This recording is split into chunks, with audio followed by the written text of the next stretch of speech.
greet our friends everywhere with Chapter 14 of Dr. Ida, a story of Ida Scudder. This is another in the series, Stories of Great Christians, and comes to you from the Moody Bible Institute of Chicago.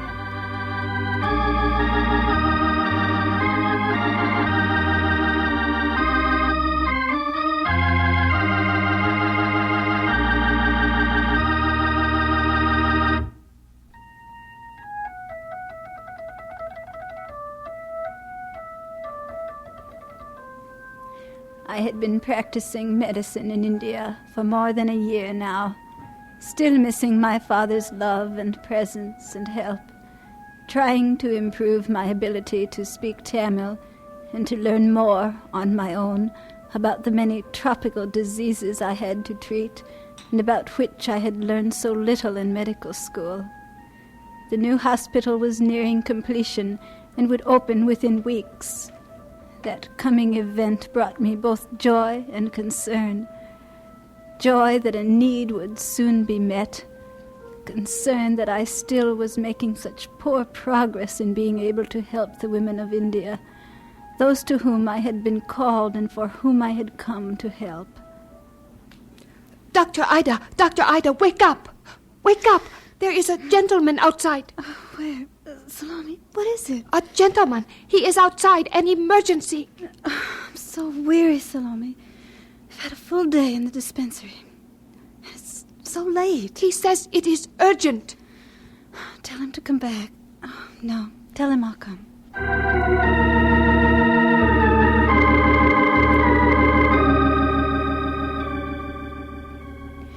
It was late, and it was warm, terribly warm. My thermometer registered 112 degrees, and I was tired, with a full day in the dispensary and several visits in town.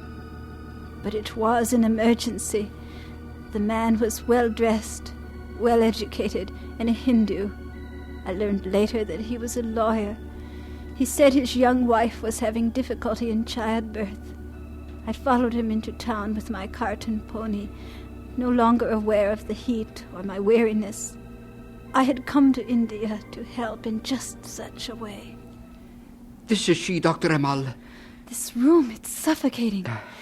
Is there no window? Oh, she's so young. This poor child is dying of thirst. Feel her swollen tongue. One does not give water to persons who are ill. My medicine is somewhat different from yours. It will not work without water. Tuni, water. Do you understand? Grandmother, bring us water. This isn't enough. You've brought only a few drops. Please, more water. Bring more water. This still isn't enough water.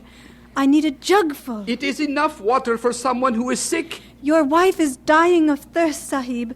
She is dying because the women of your household do not understand that you wish me to have more water, so your wife may have something to drink. They are afraid. Are you afraid, too, of an old superstition that dates back to the days when people thought the world was flat? You're an educated man.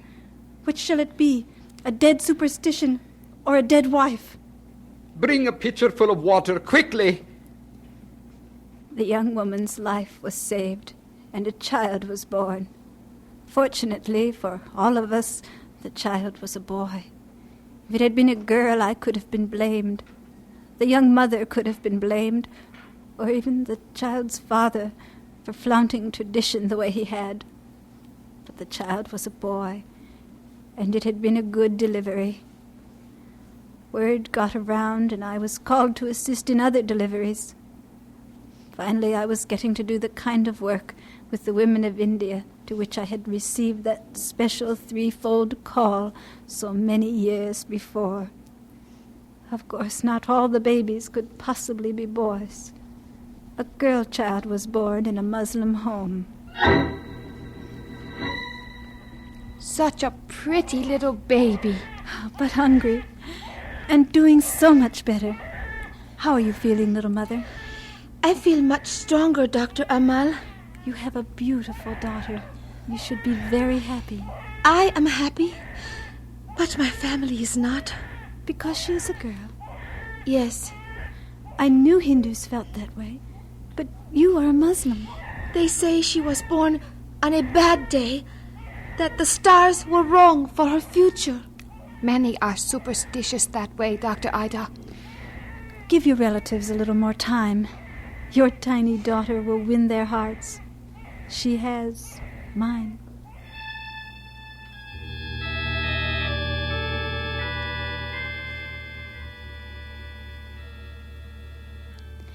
We had opened the maternity ward in the hospital, and the young Muslim girl and her baby were there.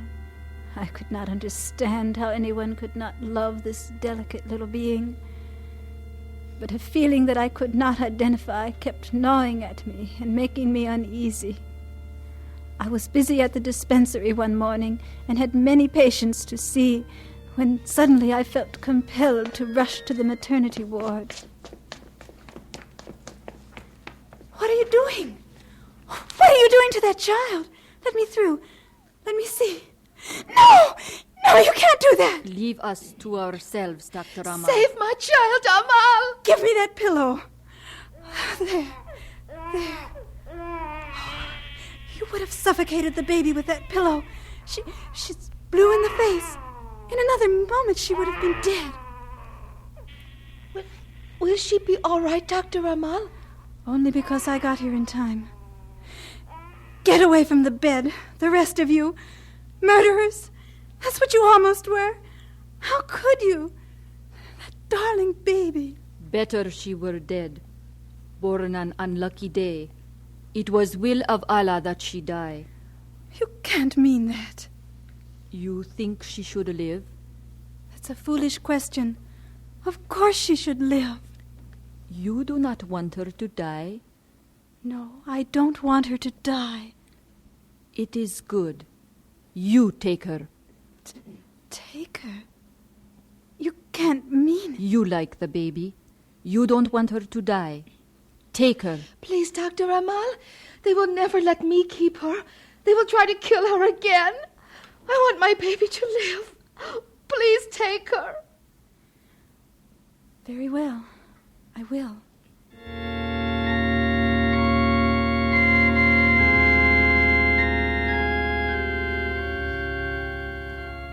She is a lovely thing. She's ours, Mother. But what are we going to do with her? Well, we'll have to feed her. She's hungry. And we have to give her a name. Have you decided what to call her?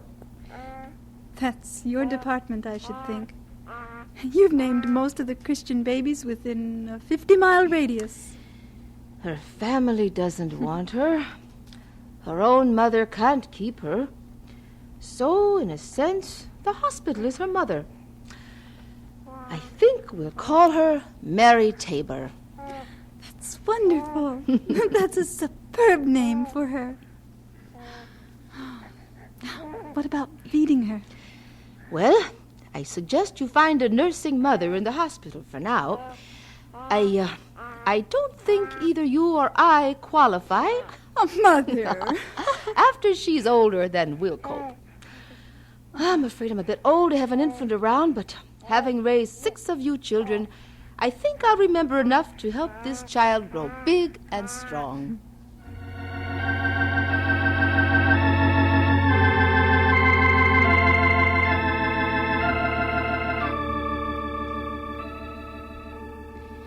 Mary Tabor thrived. I often carried her around on my hip, just like an Indian mother. At times it seemed to me that she were my very own child. I loved her so much. Someone took a snapshot of us one day, and on an impulse, I mailed it to Birchfield Milliken. Oh yes, we had continued to correspond. Come in. Hi. Mind? Of course not, Annie. I didn't know if you'd have time for an old evangelist like me. Well, you're in a rare mood. I feel just wonderful. Today was practically perfect. For the first time, I felt as though the women really understood me. Then you won't have any trouble with the language exam. Oh, I wish I could say that about myself. You'll do just fine. You'll see. Oh, am I interrupting some writing? Dear Birchfield. Ha! Teasing will get you nowhere, my dear. Wouldn't it be great if Birchfield would come to India? Thinking of him only as another doctor, of course.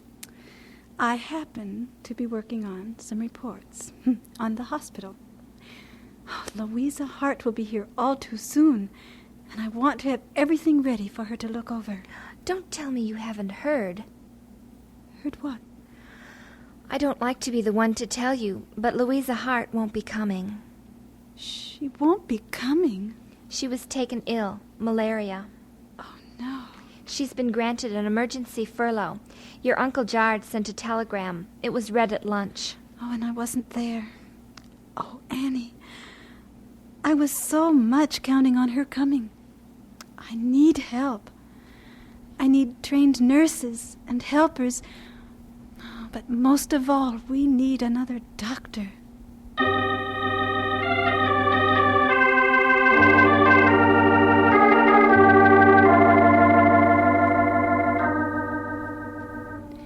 But the Lord did provide. Not a doctor, but a nurse and a pharmacist.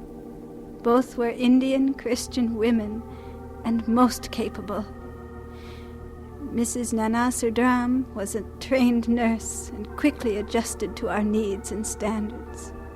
Mrs. Nanamal was a widow who had been educated as a pharmacist.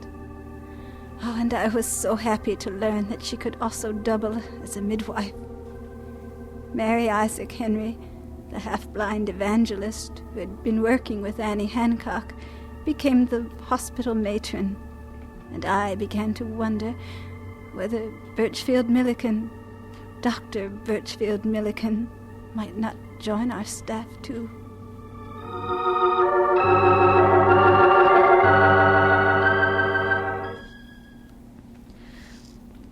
Two, 3, 4, 5. There's your ration of rice, Dawan. Thank you, Mrs. Scudder. Mother, I can't. I just can't go through with it. 1, 2... can't want, Ida. It's a tumor. A bad one. Abdominal. Woman patient.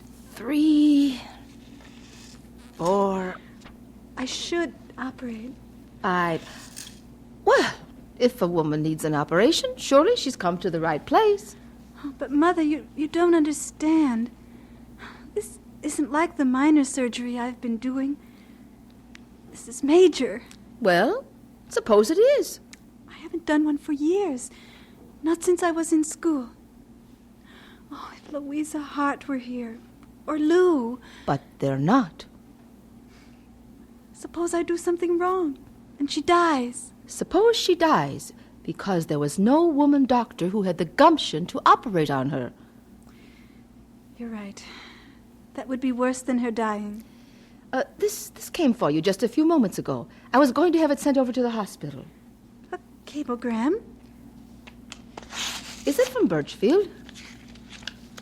It's about Birchfield. Oh, I hope it's good news, Ida. Birchfield Milliken is dead.